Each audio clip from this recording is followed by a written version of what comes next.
This is a Champion 3H twin, 1942. That means it was made in 41.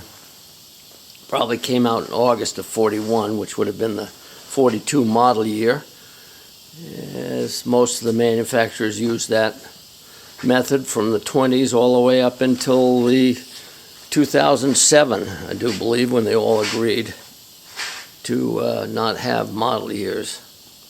It's all complete, other than it's missing some of the shrouding, which most of these usually are. But what is intriguing about it is it's really got some odd features, like this is the recoil starter right here. And it's a manifolded block, two-cylinder block, which means it has a hollow crank at the top and the bottom. It's a valved engine, intake valved, instead of being the draft, a three-port. It's basically a rotary valve engine, I should say. My experience with the Champions from this era is they ran pretty good, but boy, the changes that were available, they had alternate firing twins, they had horizontal twins, they had a lot of strange configurations back in this day. This is what it looked like. I'm missing the shrouds, and that's it, I think. We can take a look, and this is the repair catalog from that era. It gives you the how to start them and greasing the lower unit. That's basically the owner's manual. It goes on for a while. It's sort of an owner's manual, repair manual. This contains all the models in there, the parts manual, and so on. Repair parts list, still the carburetor, Tillotson. And then you have the flywheel magneto, which is a Wyco. And they had a lot of really, this book right here basically is the repair manual. It's what you got when you were selling them back before the war. And this contains parts lists from the 1A, 1B, and so on down the line. You can see all the different pieces and parts or different engines that they had. Champion, I would say that they had engineers that like trying different stuff, but we're going to be trying to we're going to repair the recoil and go through the ignition system and see if we can't get this thing started. So here we go. This engine has a block that is one piece for two cylinders, and it's through bolted to a sectional crankcase made up of three pieces. Very odd way to make an engine from other outboards that I worked on. This is an odd one, but that's kind of why I liked it.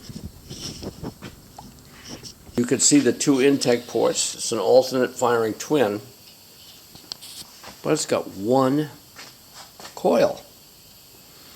And if you look underneath, one can see that it's hooked up to this, the coil secondary is hooked up to this, what I would call, like the inside of a distributor, a pickup or electrode pickup.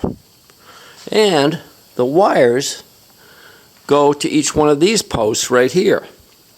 So this is in effect a distributor, which has down here a plate with a fire here, a pickup here, and a pickup here. So When this fires, it has two lobes on the cam, and it fires, it opens and closes the points every 180 degrees, and then it fires this single coil, which feeds, depending on the position of the flywheel, to the appropriate pickup to fire the wire.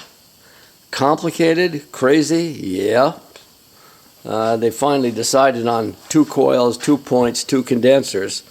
But this was back in 1941. It's a 42 model, but it came out in August of 41, before we were in the war. And it is a strange engine. A lot of engineering craziness. The distributor was, or the coil distributor system was kind of a surprise to me. I had no idea it was going to be like that. So anyhow, we're continuing to take it apart to get to the rewind and check that out, a few other items as well. This is the bottom of the crankshaft is square, and this is the recoil assembly, which you have to take the power head off in order to do. And this is square keyed to the crank itself, and this rotates, and it's got the catchets in it. But I don't quite understand quite how they work yet, but we'll figure it out. And I'm trying to take the sheave, the rope sheave off. Kind of an odd arrangement, but here it is, and here's the retainer for the spring and the recoil assembly.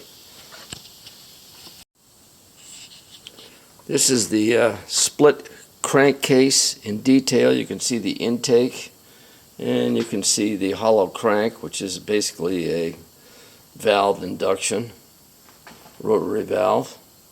And here's the other induction hole, and the induction port for the crankshaft right there.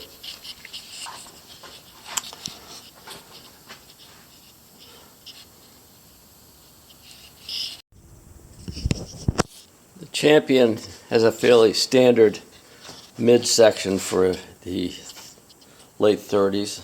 A little bit different, this hinge arrangement right here that limits the amount of fall so it won't hit the two clamp brackets. But what's really odd about this thing is you look in here, it's got a bore, a large bore, which is actually got a seal at the very end of it, or a very small hole where the shaft goes up through, and it's got a centrifugal slinger like most of them did in that era, but it's also got a climbing worm that goes in that bore that we just looked at, and that's weird.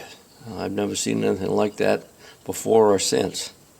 So it kind of continues with the oddness of this engine in any case. So other than that, it's a standard gear set, you know, a pinion gear and a forward gear. Has no gear shift.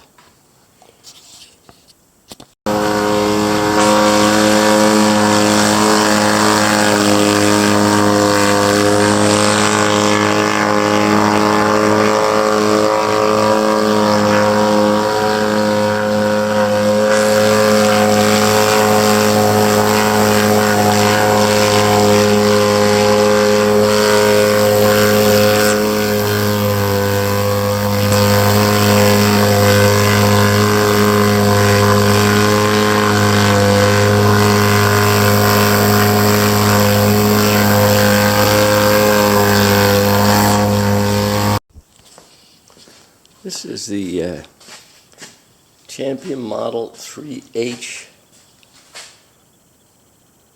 Electra alternate firing twin. And it is complete, other than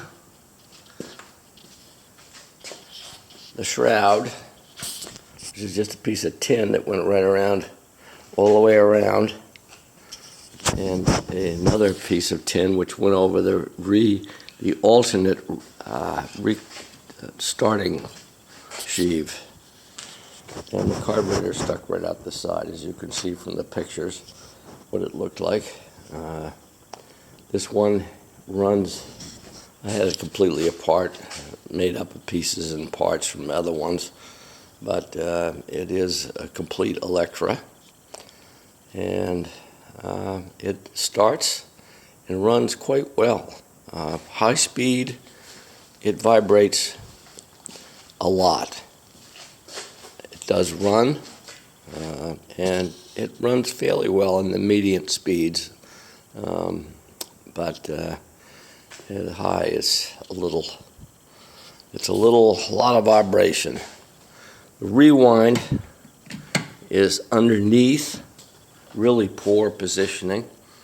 You pull a cord out or it doesn't work, which is an option. It's not the most robust piece of equipment I've ever seen, but it does work. That's why they had this top starting sheave underneath that cover, so you had an alternate means, because I think they knew it was pretty weak too. It's a Champion, which was made by Scott Atwater before the war, and I think briefly afterwards they had a few extra models, and it, like I say, it does run fairly well and acceptable. It's on a Old Town 1935 square stern, and it ran reasonably well, went quite fast. One of the things that I found a little bit disconcerting about this is the shaft, which is a standard length. We didn't offer a long shaft, is really far down, and I think that has quite a slowing effect on the speed of this, but there weren't really any fixed transom heights back in those days, so. But it has a couple of alterations, which I did not have a gas cap. That's off of Mercury, and also the pull cord handle is off of Mercury. But as I say, it ran satisfactory. I think they were very inexpensive engines that were offered, and you get what you pay for.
I have many Champion parts. I do believe they're Champion in any case. And see that? Legs, lower units. Maybe some other parts, but here's one Champion right here, single cylinder. Same pre-war. Here's another one. Fairly complete. And here's another weird crankshaft ported horizontally opposed. And we have a bag full of power heads. Here's another alternate firing with a crankshaft. Gas tanks, mufflers, parts and pieces. And as you can see, a fair amount of stuff. I don't think many of the parts that were, shall we say, easily removed and not necessary to the running of the engine were not necessarily included. Here's another one with just a single manifold. So there's some interesting stuff here. Anybody's interested in Champion stuff, you can let me know. And I'm happy to give parts away, but I will not ship.